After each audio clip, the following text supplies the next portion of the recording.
moi j'ai une formation d'infirmière. Et moi je suis ingénieur en sûreté nucléaire.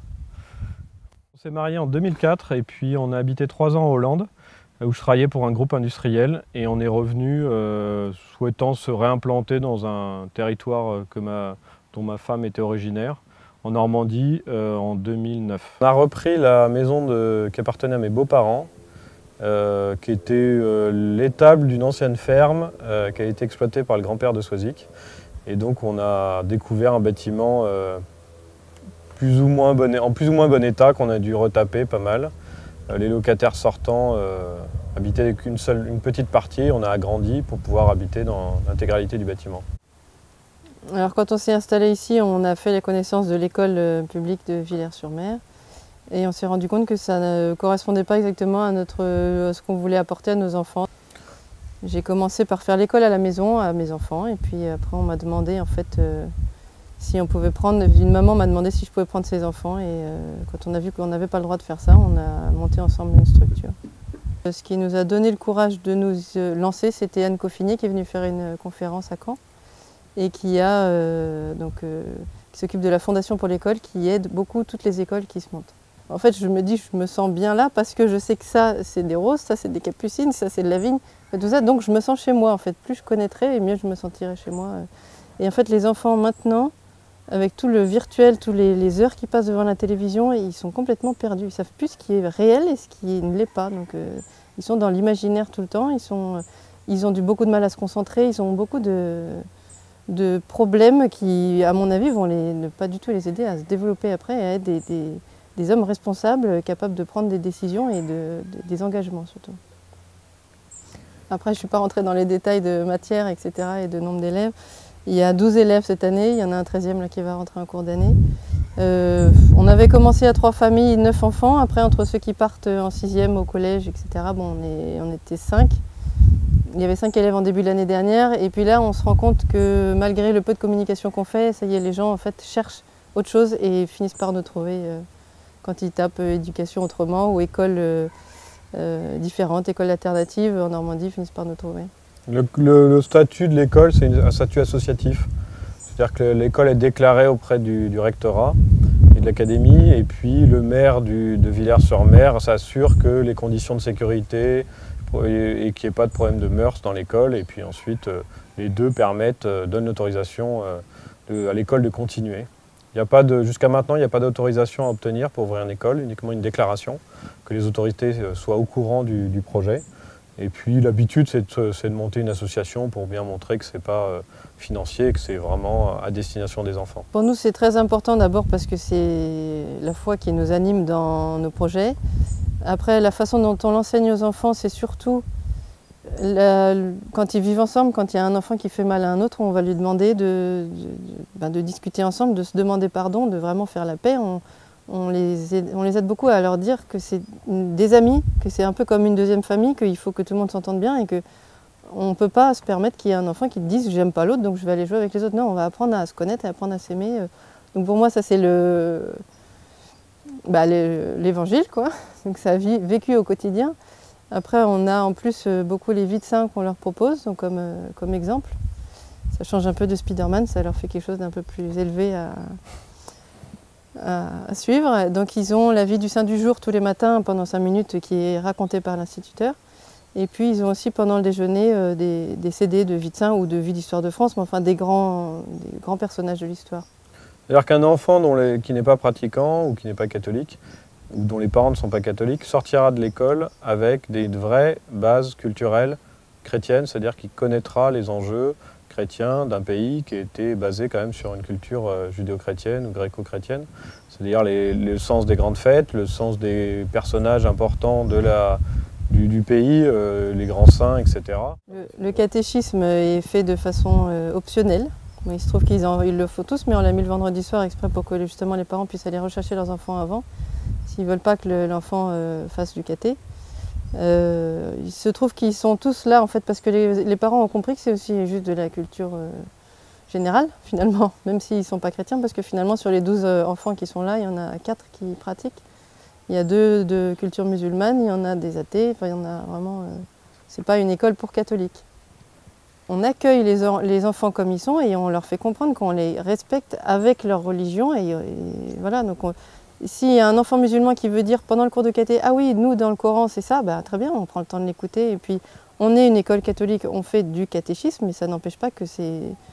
Enfin, il faut absolument que l'enfant soit accueilli comme il est et avec sa religion, parce que dans les écoles laïques, justement, on nous demande de mettre notre religion à côté, comme si c'était un manteau qu'on peut enlever, mais c'est en nous, donc on accepte les personnes comme elles sont. Voilà.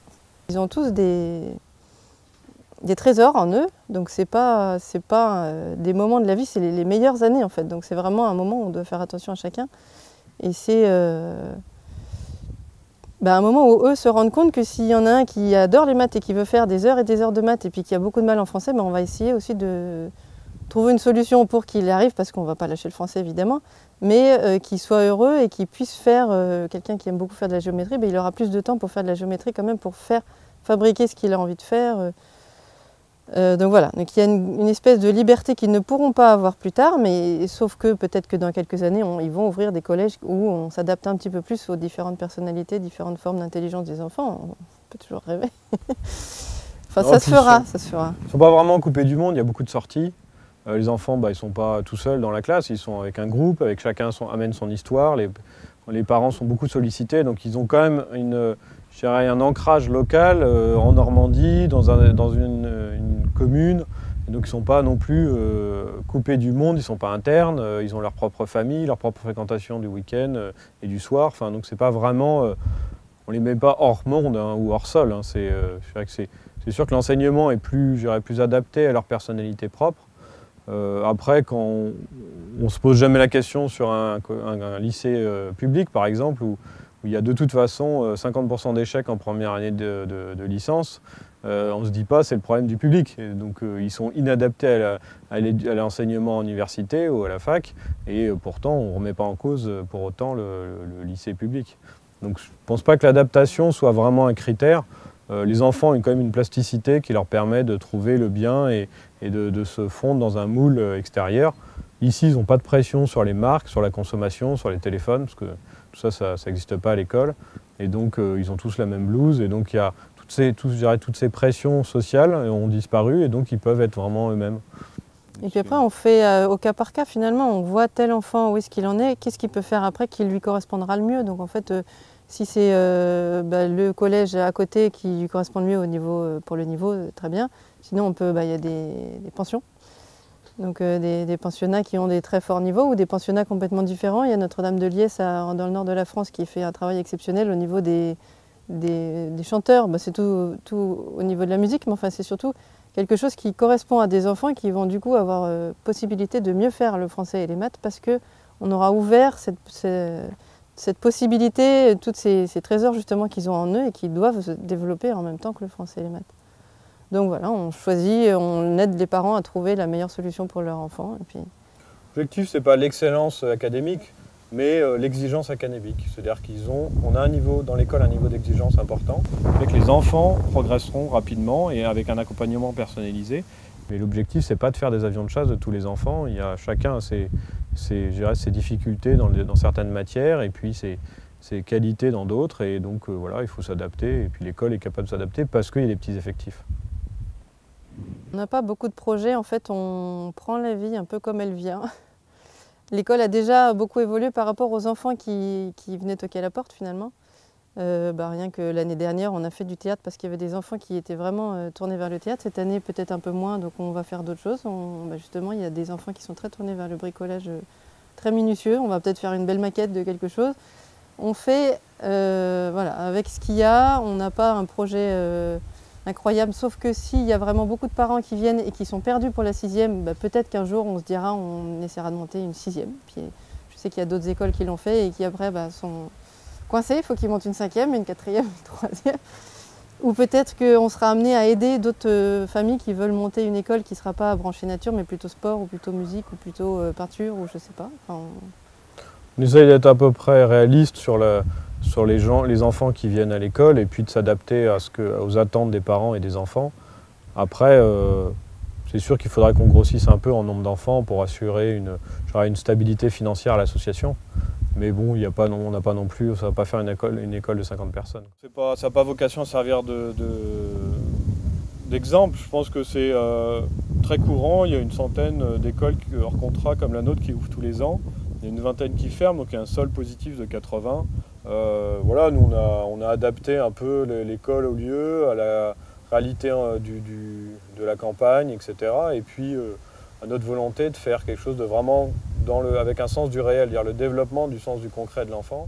Ce sera compliqué à développer en centre-ville de Versailles par exemple, mais bon, effectivement, quelqu'un à la campagne nous appellera en disant je veux monter à peu près la même école que la vôtre, qu'on peut venir, très bien, qu'ils viennent faire un stage et puis ils voient comment ça fonctionne, mais je dirais, on saura si ça a marché quand les enfants auront eu leur bac et auront fait des études supérieures, donc c'est sur plusieurs années qu'on mesurera les résultats réels d'une école comme celle-là.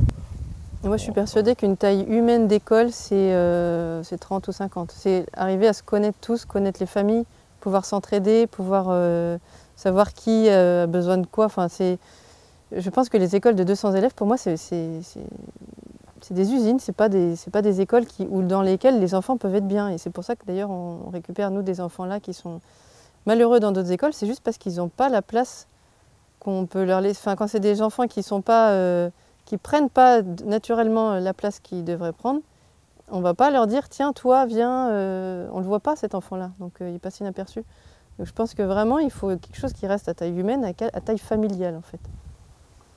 Donc je pense qu'il faudrait vraiment, même à Versailles, une école par quartier, par petit bout de quartier, puis une école par pâté de maison, mais un endroit où on puisse tous se connaître et être solidaires en fait. Ça devrait être naturel la solidarité, parce que si on se connaît, c'est naturel.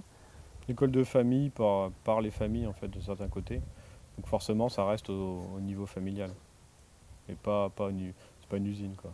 Une école comme ça ne peut pas tenir la route financièrement, dans le sens où on a décidé de faire vraiment des petits effectifs, qu'on ne demande que 150 € par mois sur 10 mois pour les enfants, parce que ça reste toujours un petit sacrifice, mais ça n'empêche qu'il faut que ça soit accessible à tous.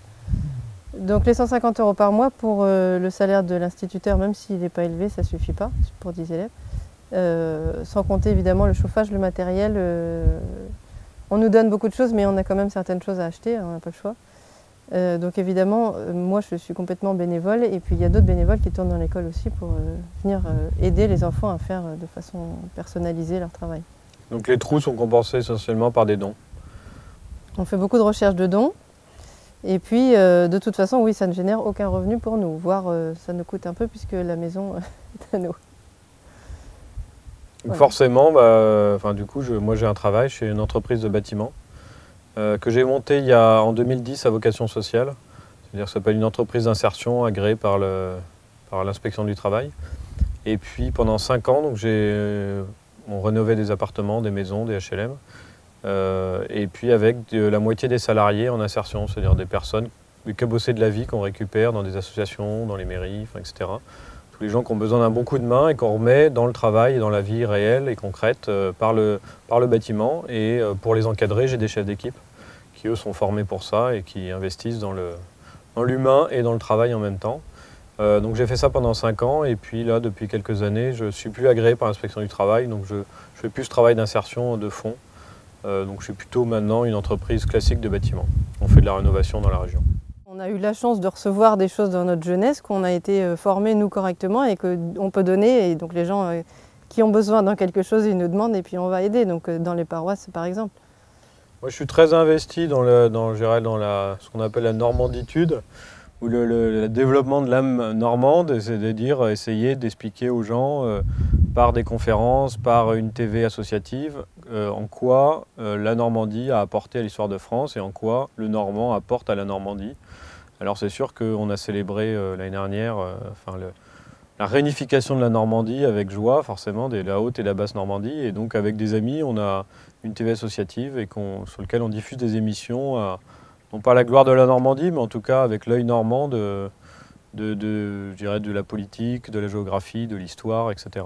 La télévision associative est diffusée en ligne, elle s'appelle TV Normandie Channel, et elle est diffusée en ligne sur le site internet de la télé normande. Et puis on fait des émissions tous les mois, politiques, culturelles, religieuses, et puis un journal hebdomadaire sur la Normandie, ou sur le monde des Normands plus généralement, donc avec les pays d'Europe du Nord et puis le Québec. Donc voilà, c'est une activité associative non rémunérée, mais qui est intéressante parce que ça permet de creuser un peu notre histoire et de s'ancrer un peu localement dans un investissement, je dirais, constant, mais pas si lourd que ça. Et donc ça, c'est une activité qui me passionne, sur lequel j'investis pas mal de temps, en dehors du travail. Et puis j'organise des cycles de conférences à Caen, à thème, c'est-à-dire conférences surprises, avec le cercle Guillaume et Mathilde, comme Guillaume le Conquérant et sa femme Mathilde, où on organise des conférences à thème qui ont pour objectif de faire, je dirais, reculturer ou de reprendre le terrain dans le champ culturel et d'aider les gens à se poser des questions sur la culture qui les entoure en général. Ça peut être la musique, ça peut être l'histoire, la géographie, ça peut être la littérature, etc. Je pense que la Normandie n'a pas une identité, jusqu'à maintenant pas une identité très forte, alors qu'elle a une histoire très forte, et que la réunification a permis vraiment aux Normands de se rendre compte qu'il y avait vraiment quelque chose à faire avec cette identité qui n'était pas incompatible avec l'identité française, au contraire, l'un se nourrissant de l'autre. Et donc, notamment le mouvement normand qui avait œuvré pour la réunification ont compris qu'on pouvait décliner cette volonté d'être plus normand. Et on a eu la chance que Hervé Morin, donc le président de région, avait aussi cette vision-là. Et donc, de fait, l'ensemble des acteurs économiques et sociaux de la Normandie se sentent investis d'une mission de rendre la Normandie un peu plus normande. Et puis la chance qu'on a, c'est que c'est une région extrêmement connue dans le monde entier. Tout le monde connaît le débarquement en Normandie, donc rien que le nom est très très connu. Le symbole normand, les 2 léopards sur fond rouge, a été repris par le conseil régional, et donc les gens connaissent très bien cette symbolique, un peu comme la Bretagne avec ses hermines. Et donc voilà, moi je trouve ça intéressant de développer un peu cette idée que les régions ont toute leur place à l'intérieur du pays. Sans revendication un peu à l'espagnol, mais vraiment juste dire voilà, nous on a une particularité à l'intérieur de la République une et indivisible, notre royaume de France. J'étais très investi dans la Manif pour tous, au niveau national et au niveau local. Je file des coups de main au niveau politique, pas forcément dans les partis, mais plutôt dans les personnes. Donc j'ai un peu aidé des campagnes, ou quel que soit le parti en fait, plutôt à droite forcément, mais disons que voilà, je n'ai pas très envie de me présenter à une élection, mais j'admire ceux qui le font, donc pourquoi pas les aider. Soit par des propositions de programmes, soit par des tractages, soit par des soutiens, donc que ce soit les sénatoriales, les communales, etc. Je pense qu'on ne représente qu'une partie très infime de la population, et donc quand vous êtes maire, vous n'êtes pas élu par vos électeurs, vous êtes élu pour l'ensemble de la population, et par l'ensemble de la population, puisqu'on arrête de compter les bulletins une fois que vous êtes élu.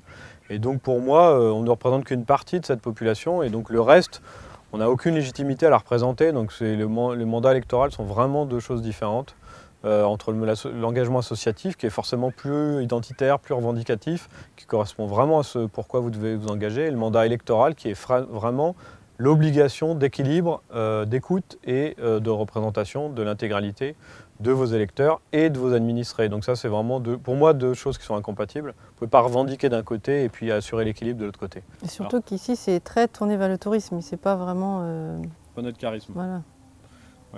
Mais oui, c'est vrai que la côte est vraiment tournée vers le tourisme. L'agriculture, l'enracinement a un peu disparu des communes du bord de mer, ce qui est un peu dommage. Mais bon, voilà, nous on a décidé de s'enraciner. Je pense que si vous faites un pas en avant, un pas en arrière, un pas à droite et un pas à gauche, ça définit une surface de 4 mètres carrés. Si vous vous redressez, ça fait 8 mètres cubes.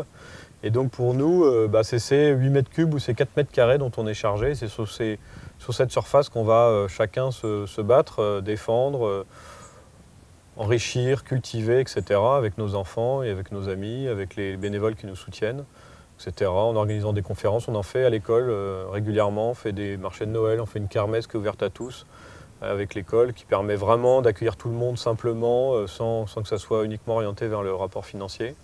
Donc voilà, on essaye de donner un peu un sens à tout ça, de réorienter nos consommations, puisque forcément si vous passez votre journée dans les grands magasins, vous détruisez le tissu local, le vivier en fait de tous ces petits villages. Donc on essaye d'acheter en circuit court exclusivement, sans en faire une idéologie non plus. C'est sûr qu'on ne va pas acheter la moutarde en circuit court, parce qu'il n'y a pas de fabricant de moutarde ici, mais globalement, autant que possible, on essaye de faire vivre les gens qui, sur place, prennent le risque de s'engager à produire en circuit court et un produit de qualité. Puis la Normandie, au niveau alimentation, a vraiment des vrais atouts. Donc que ça pour la viande, le lait, les En fait, on le fait d'abord par amitié. On connaît les gens qui produisent, on les aime et on a envie de les aider. Notre façon de les aider, c'est de leur acheter leurs produits. C'est comme ça que ça s'est fait. Donc nos Relation de patates, notre personne. poulet, notre lait et notre viande de vache, c'est ça. C'est parce que d'abord c'est des amis et que c'est du lien social qui continue de se créer. Pas l'idéologie, quoi. C'est sûr que ça serait beaucoup moins cher. Je suis pas sûr qu'on... Voilà, c'est pas un choix financier ni un choix idéologique, c'est vraiment la simplicité de voir que par amitié, on peut aider d'autres personnes. Et puis, de toute façon, le circuit court a une vertu, c'est que l'argent dépensé localement revient localement. Et que moi, étant dans le bâtiment, j'ai aussi à terme à bénéficier aussi du circuit court. C'est-à-dire que les gens du coin vont me redonner du travail, enfin, etc. Donc c'est plutôt une logique très géographique et très territoire et très simple et locale qu'on développe, qu'on essaye de le développer sans avoir à le promouvoir partout. Après, par l'exemple, moi je fais mon pain, mais de fait, si je ne le faisais pas, j'irais l'acheter à la boulangerie du coin. Je préfère le faire parce que on n'a pas de voiture à prendre pour avoir du pain, il est meilleur. Et puis, C'est un bon moment avec les enfants. C'est un bon moment avec les enfants tous les week-ends. Et puis je fais ma farine à partir du blé qui m'est donné par un de mes oncles. Enfin voilà, c'est vrai que c'est une habitude aussi à prendre. Je pense que le maire ne cherche pas les soucis. Pour lui, c'est un risque de soucis. Donc pour le moment, il n'a pas très envie de s'investir énormément là-dedans, mais il va bien voir les fruits s'il y en a. Pour moi, il me semble que on lui apporte une autre façon de gérer des enfants qui seraient malheureux dans l'école, dans son école. Donc finalement, ça va pas le faire. Finalement, j'espère qu'il va se rendre compte dans quelques années que finalement c'est une bonne chose pour sa commune. Pour le moment, il n'en est pas là. En fait, ce qui est difficile, c'est que ça sort tellement des schémas mentaux des gens du coin, parce que c'est pas très courant les écoles hors contrat. Il n'y en a que 3, enfin il y en a 5 dans le département, dont 3 à Caen. Et donc, voilà, il est quand même responsable de la bonne tenue de sa commune. Donc c'est un risque aussi au niveau mœurs et sécurité. S'il y a un accident, enfin, etc., il est un peu responsable. C'est lui qui donne son tampon. Et donc c'est vrai que pour lui, c'est plus simple de ne pas avoir d'école. Alors maintenant, on essaie de lui expliquer que c'est une alternative éducative et que sa commune a intérêt à avoir des alternatives à l'école publique gratuite et laïque obligatoire. Et que les gens oublient qu'il n'y a pas une obligation de scolarisation. Une obligation d'instruction, mais pas de scolarisation. Donc l'instruction, elle peut être donnée par n'importe qui, y compris par une association, du moment que le projet corresponde à quelque chose. Puis on ne peut pas se voiler la face sur le tiers d'enfants qui ne sait pas lire en sortant du CM2, faisant le caté dans la paroisse. Je me rends bien compte que les enfants qui ne sont pas dans mon école, il y a quand même un gros souci de niveau. Et puis il y a des enfants qui sont en réelle phobie scolaire, il y en a qui ne mangent plus, qui ne dorment plus parce qu'ils vont aller à l'école le lendemain. Donc ces enfants-là, il faut bien leur trouver autre chose. On peut essayer de fermer les yeux, mais enfin, déjà au niveau des enfants, au niveau des parents, ça fait un stress énorme pour juste voilà, parce qu'on ne peut pas prendre le temps de voir s'il n'y a pas une autre solution un peu plus adaptée, un peu plus humaine pour ces enfants-là. En attendant, voilà, il se trouve qu'on a des enfants qui, à 5 ans, ne savent pas lire, mais connaissent la lignée de tous les pharaons par cœur. Et puis, il y a certaines choses qui les intéressent, qui retiennent. Et ces enfants-là, il faut les nourrir d'un côté. Et d'un autre côté, il faut aussi leur apprendre à prendre vraiment sur lui pour faire un beau A, puisqu'il ne sait pas faire le A, parce que les mains l'énervent, parce que ça ne va pas aussi vite que sa tête. Et voilà. Donc c'est vraiment l'accompagner dans ses difficultés, et puis l'accompagner aussi dans la nourriture spirituelle et intellectuelle qu'il lui faut absolument. Et c'est sûr que par analogie, on pourrait dire qu'il y en a qui font du français de CM2 et des maths de grande section. Oui. Mais chaque enfant étant différent, c'est compliqué de dire toi tu es en CM1 alors que tu as des retards dans certaines matières et pas dans d'autres, tu es en avance sur d'autres. Donc l'intérêt d'une école comme ça, c'est qu'on n'a plus du tout ces différences de niveau, ce classement par classe. Et puis il y a une possibilité de passer, de changer de niveau, d'évoluer dans l'année. On ne cherche personne, parce qu'on voudrait vraiment que les familles collent à notre projet d'école en fait. Donc on leur demande de lire et relire la charte, on leur demande s'ils sont vraiment d'accord, on leur demande s'ils sont prêts à s'investir, parce que ce n'est pas que financier, c'est aussi du temps, du service, etc. Et puis on cherche vraiment à ce que les familles s'entendent bien entre elles. Donc il faut que la famille change complètement son point de vue sur l'école. C'est pas je pose mon enfant le matin et je le récupère le soir. C'est un investissement de tout le monde. Pour le côté catho, c'est pareil, je leur redis, vous n'êtes pas obligé d'être catho, mais il ne faut pas que vous soyez contre, parce qu'un enfant qui écoute le contraire entre l'école et la famille, ça va vraiment le perturber, c'est très mauvais pour lui. Donc il vaut mieux trouver quelque chose qui ressemble quand même. Il faut que ce soit quelque chose de...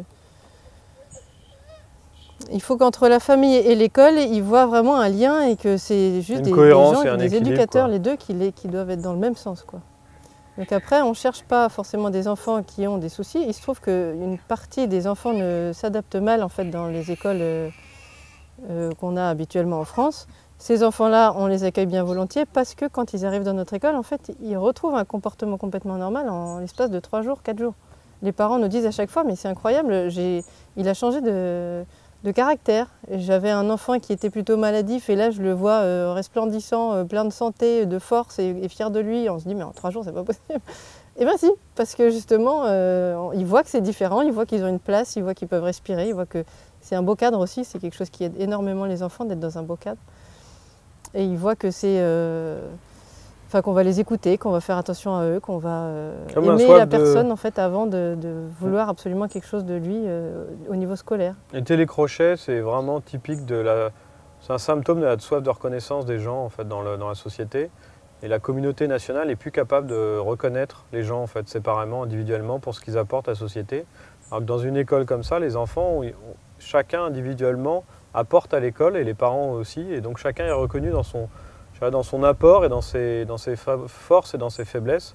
Et donc l'enfant est finalement lui-même reconnu comme étant une personne digne et duquel on attend beaucoup et qui peut beaucoup apporter. Et donc je dirais qu'une fois que ce besoin fondamental de reconnaissance est rempli, l'enfant peut acquérir une certaine stabilité, une verticalité un peu dans son rapport au monde, plutôt qu'une horizontalité qui... L'objectif c'est quand même de faire des gens libres, hein, pas des vers de terre.